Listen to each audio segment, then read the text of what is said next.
freezing start to an autumn morning. This footy field at Oberon on the central tablelands better resembled an ice rink. Surrounding slopes were drowning in inches of snow.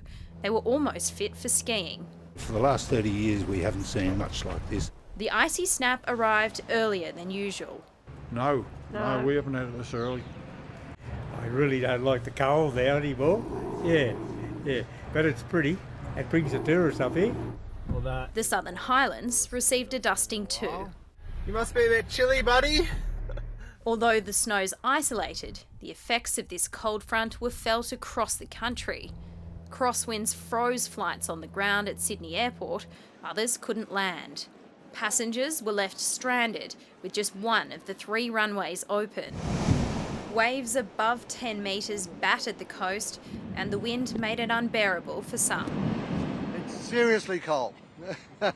Very, very cold.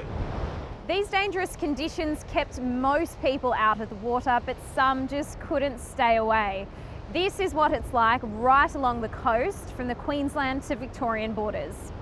I just got a couple of hours off work and thought my mate's free, let's go for a quick paddle. A brave way to spend a break. It is a risk.